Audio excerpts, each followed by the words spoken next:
갑자기 내게 나타나준 너. 난 아무 말도 할 수가 없었지. 첫눈에 반한다는 이야기가 널 보는 순간 이해가. Okay so last lecture में हमने पढ़ा था डुबेरानस ट्रायड्स और न्यूलैंड्स का law of Octave. Okay so अभी नेक्स्ट क्या बचा हुआ है हमारा मेंडलीव का पीरियोडिक टेबल। तो वही स्टार्ट करते हैं। सर मेंडलीव ने क्या किया, एक पीरियोडिक टेबल बना दिया। कैसे? उसने थोड़ा एलिमेंट्स को रिएक्ट किया और जो भी सिमिलर प्रॉपर्टीज दिखी उसको साथ में करके मेंडलीव अपना पीरियोडिक टेबल बना दिया। और उसने एक लॉ बता दिया। क्या लॉ बताया उसने कि प्रॉपर्टीज जो भी एलिमेंट्स की प्रॉपर्टीज हैं किसके पीरियोडिकली फंक्शन करेंगी इस periodic function of atomic masses. क्या बोला उसने? जो भी properties of elements are periodic function of atomic masses. Sir इसका मतलब कि जो भी एटॉमिक मास रहेगा वो ही है जिसकी वजह से जो भी एलिमेंट्स है उसको मैं पीरियोडिक टेबल में अरेंज कर पाया। ओके सो सर अभी इसके मेरिट्स क्या हुआ है और डिमेरिट्स क्या हुआ है। सर मेरिट्स, पहला मेरिट्स है atomic masses of some elements और रिवाइज। सर थोड़े एलिमेंट्स के एटॉमिक मासेस रिवाइज हुए, वापस से पता किए गए plus to give them proper place in the Mendeleev periodic table. Mendeleev के पीरियोडिक टेबल में जगह देने के लिए रिवाइज किए गए। फॉर एग्जाम्पल सर बेरिलियम, जो चीज का पहले हम लोग वेट कितना मान रहे थे, एटॉमिक मास कितना मान रहे थे 14.09, उसको वापस से चेंज किया तो देखा कि करेक्ट वैल्यू कितना है 9.4 और बेरिलियम को आगे रखा बोरॉन में जैसे हमारे अभी के टेबल में था फर्स्ट 20 एलिमेंट्स के। ओके हाँ सो वापस से एक बार sir atomic masses some elements के एटॉमिक मासेस को रिवाइज किया गया। क्या करने के लिए? प्रॉपर प्लेस, एक एक्यूरेट जगह देने के लिए मेंडलीव के पीरियोडिक टेबल में। एग्जांपल सर बेरिलियम 14.09 जो था उसको चेंज किया, करेक्ट वैल्यू कितना 9.4 और बेरिलियम को आगे रखा किससे? बोरॉन से। सर अभी सेकंड मेरिट्स क्या? सर मेरिट्स मतलब अच्छा ही अभी और क्या क्या अच्छा ही है। Mendeleev kept some vacant places in his periodic table. Mendeleev ने थोड़े खाली जगह छोड़ दिया, थोड़ी क्या छोड़ दी? खाली जगह अपने पीरियोडिक टेबल में। अगर हम लोग मेंडलीव का पीरियोडिक टेबल देखेंगे तो उसने थोड़ी खाली स्पेस छोड़ा हुआ है। सर दिख रहा है ये मेंडलीव का पीरियोडिक टेबल, इधर एम्प्टी स्पेस, हर जगह जगह पे सर उसने एम्प्टी स्पेस छोड़ा हुआ है। ओके ये जो एम्प्टी स्पेस था ये एम्प्टी स्पेस किसके लिए था? For the elements which was not discovered at that time. ये इसने किसके लिए छोड़ा था एम्प्टी स्पेस? ऐसे एलिमेंट्स के लिए जो उस टाइम पे डिस्कवर्ड ही नहीं हुए थे। He also predicted the properties of this element, और उसने प्रेडिक्ट भी कर दिया कि जो डिस्कवर्ड होने वाले एलिमेंट्स उसके प्रॉपर्टीज क्या होंगे, क्या उसका एटॉमिक मास होगा, क्या एटॉमिक मास होगा, क्या वेट होगा, हाँ और इससे कैसे रिएक्ट करेंगे even before they were discovered. इससे पहले वो लोग डिस्कवर हुए थे उससे पहले उसने बता दिया।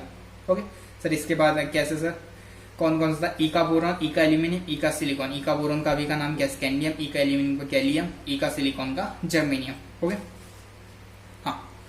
तो सर उसने ये सब के प्रॉपर्टीज बता दिए थे। सर ये ऑब्जेक्टिव्स में आता है तो उसको याद कैसे रखना है? Boron, aluminium, silicon, scandium, gallium, germanium, ऐसे याद करना है।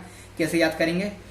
पहला याद करने के लिए बहुत अलग स्टाइल, कैसे? B, A और S, बहुत अलग स्टाइल। ओके अभी इधर पे sir scandium, gallium, germanium. Salman Khan गली से जर्मनी चले गए, सर स्कैंडियम, गैलियम, जर्मेनियम। और ऐसे याद है कि बोरॉन के साथ में कैसा था, कौन सा था? स्कैंडियम। सर वो बताना आता है तो वो ऐसे याद रखना है। कैसे था ये? बहुत अलग स्टाइल, सलमान खान गली से जर्मनी चले गए। ओके सर थर्ड पॉइंट क्या है उसके मेरिट्स में? There was no fixed place for noble gases in Mendeleev's periodic table. मतलब जो मेंडलीव ने जो पीरियोडिक टेबल बनाया था उसमें कोई भी फिक्स्ड प्लेस, एक फिक्स्ड प्लेस नहीं दिया था किसके लिए? नोबल गैसेस को। But when noble gases were discovered, लेकिन जब नोबल गैसेस डिस्कवर्ड हुए तो मेंडलीव ने क्या कर दिया? एक जीरो ग्रुप रख दिया। मतलब इतने इसके एलिमेंट्स थे ऐसे, लेकिन जैसे नोबल गैसेस डिस्कवर्ड हुए उसने ग्रुप वन यहाँ पे दिया होता उसने, लेकिन जीरो ग्रुप रख दिया आगे और यहाँ पे नोबल गैसेस को लगा दिया। Okay in which noble gases were fitted without disturbing original periodic table, जिसमें नोबल गैस फिट हो गए और ओरिजिनल पीरियोडिक टेबल डिस्टर्ब भी नहीं हुआ क्योंकि सारे नोबल गैसेस आगे आ गए जीरो ग्रुप में। ओके सर मेरिट्स एक बार वापस से क्या क्या था? पहला पॉइंट क्या था मेरिट्स का, याद है अभी भी? ओके सर मेरिट्स का पहला पॉइंट क्या था? हाँ sir atomic masses of some elements were revise. Sir पहले इसमें क्या लिखा? एटॉमिक मासेस रिवाइज किए गए थोड़े एलिमेंट्स की क्या देने के लिए? So as to give them proper place in Mendeleev periodic table. Mendeleev के पीरियोडिक टेबल में प्रॉपर स्पेस देने के लिए। सेकंड पॉइंट में क्या था? मेंडलीव ने थोड़े वैकेंट प्लेसेस छोड़े, वैकेंट जगह, खाली जगह छोड़ दिया किसके लिए? For the elements which was not discovered, ऐसे एलिमेंट जो उस टाइम पे डिस्कवर भी नहीं हुए थे। फॉर एग्जाम्पल सर कौन सा था? ई का बोरॉन, ई का एल्यूमिनियम, ई का सिलिकॉन, बहुत अलग स्टाइल। फिर क्या था? Scandium, gallium, germanium. ओके अब फिर थर्ड में क्या था? There was no fix place for noble gases. यहाँ पे क्या था, कोई भी फिक्स प्लेस नहीं था नोबल गैसेस का मेंडलीव के पीरियोडिक टेबल में।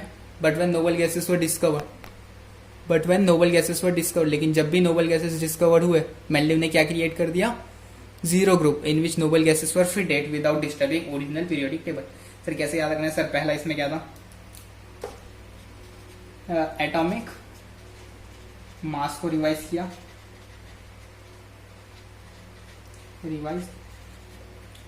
कौन सा एग्जांपल था, बेरिलियम का 14.09 से 9.4 और बेरिलियम को आगे रख दिया बोरॉन से।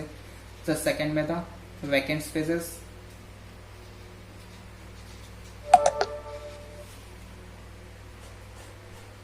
सर सेकंड में क्या था, वैकेंट प्लेसेस रखे for the elements which was not discovered at that time.